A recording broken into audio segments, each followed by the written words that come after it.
तो शेड्यूल सोम में के अंदर जो भारत लिखी गई है, जो भारत लिखी गई है, उस भारत के मुताबिक ये सर्टिफिकेट बना होगा। और उसके ऊपर मोहर किसकी होगी? पीपीओ की हो सकती है, सूबाई पुलिस ऑफिसर की, सीसीपीओ की हो सकती है, या सीपीओ की हो सकती है। ये 3 जगह पे उसकी मोहर हो सकती है, 3 लोगों की। तो इसमें होंगे कौन? जूनियर रुतबे के। ठीक है, जूनियर रुतबे के लोग होंगे। जूनियर रुतबे में कौन कौन से आते हैं? कांस्टेबल होता है, हेड कांस्टेबल होता है, एएसआई होता है, सब इंस्पेक्टर होता है और इंस्पेक्टर होता है। ये सारे जूनियर रुतबे में होते हैं। जूनियर रुतबे के अफसरान जब उनकी तकर्री होती है, उनकी भर्ती होती है, तो उनको क्या किया जाता है? शेड्यूल सोम के मुताबिक जो भारत है, शेड्यूल सोम के अंदर लिखी गई भारत है, उसके मुताबिक एक सर्टिफिकेट बनाया जाता है। और सर्टिफिकेट के ऊपर मोहर होती है किसकी? आईजी साहब की, सीसीपीओ की या सीपीओ की।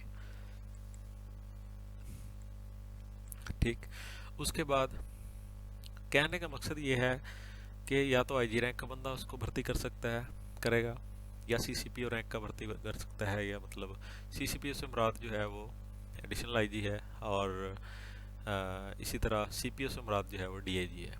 आपने देखा होगा जब भी कांस्टेबलान की भर्ती होती है तो एक डीआईजी रैंक का बंदा जो होता है वो टीम के अंदर शामिल होता है, जो कि चेयरमैन रिक्रूटमेंट बोर्ड होता है, वो इसी वजह से होता है।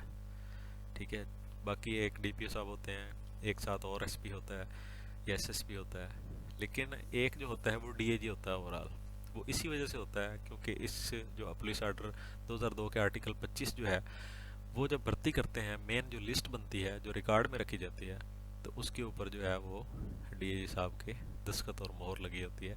इसी वजह से फिर भर्ती होते हैं। उनकी फाइल पे भी वो साइन करते हैं, और उनकी जो लास्ट जो उनकी लिस्ट होती है उसके ऊपर भी वो साइन करते हैं, तब जाके उसको भर्ती तस्वर किया जाता है। तो वही तकर्री का सर्टिफिकेट होता है। अभी आपको उम्मीद करता हूँ समझ आ गई होगी। अभी आते हैं दूसरे ज़िमन की तरफ। दूसरे ज़िमन में है कि ये इसकी एक्सपायरी डेट क्या होगी। ये जो उन्होंने लेटर जारी कर दिया है, इसकी एक्सपायरी डेट क्या होगी? तो इसकी एक्सपायरी डेट उस वक्त तक एक्सपायर नहीं होता जब तक ये वो बंदा जिसको उन्होंने भर्ती कर दिया है, जिसकी तकर्री हो गई है, जो शेड्यूल सोम में भारत के मुताबिक जो सर्टिफिकेट उन्होंने बनाया था, जिसके ऊपर उसने सीसीपीओ ने या पीपीओ ने या सीपीओ ने दस्तखत और मोहर लग किए थे, वो तब तक ख़त्म नहीं होगा जब तक वो बंदा महकमा पुलिस के साथ रिलेटेड है। ठीक है, उस बंदे को भर्ती किया, वो कांस्टेबल था, वो हेड कांस्टेबल हो गया, फिर वो एसआई हो गया, वो सब इंस्पेक्टर हो गया, वो इंस्पेक्टर हो गया, फिर वो सीनियर रुतबों में चला गया। ठीक है, लेकिन उसका जो है वो तकर्री का सर्टिफिकेट जो है वो कलअदम नहीं होता, ख़त्म नहीं होता। वो उस वक्त ख़त्म होता है जब वो महकमा से उसका तल्लुक ख़त्म हो जाए, या वो महकमा को छोड़ जाए, महकमा से रिटायर हो जाए, महकमा उसको जबरी रिटायर कर दे, महकमा उसको डिसमिस फ्रॉम सर्विस या किसी तरह उसको रिमूव फ्रॉम सर्विस कर दे। मतलब उसका महकमे से जब तल्लुक ख़त्म हो जाएगा, वो छोड़ देगा महकमे को, महकमे के रिकॉर्ड से वो बंदा चला जाएगा, तो उस वक्त उसका तकर्री का सर्टिफिकेट जो है वो ख़त्म हो जाएगा, अदरवाइज़ नहीं होगा। ठीक है, आई होप कि आपको अब समझ आ गई होगी। आर्टिकल 25 होता क्या है? तकर्री का सर्टिफिकेट होता है। इसके अंदर 2 पॉइंट्स होते हैं। पहला पॉइंट जो है वो तकर्री का सर्टिफिकेट का उसका जो होता है उसका नमूना है। नमूना क्या है? भारत सोम जो है, शेड्यूल सोम जो है, उसके अंदर जो भारत लिखी हुई है, जो तहरीर लिखी है, उसके मुताबिक वो सर्टिफिकेट होता है। और इसके ऊपर सूबाई police officer, city police, capital city police officer या सिटी पुलिस ऑफिसर की मोहर या दस्तखत होंगे। और ये उस वक्त तक ख़त्म नहीं होता जब तक उस बंदे का तल्लुक महकमा से ख़त्म नहीं होता। ये इतना सा आपका सवाल था। आई होप कि आपको क्लियर हो गया होगा। नई वीडियो के साथ फिर मिलेंगे। वीडियो को लाइक कर दें। अल्लाह हाफ़िज़।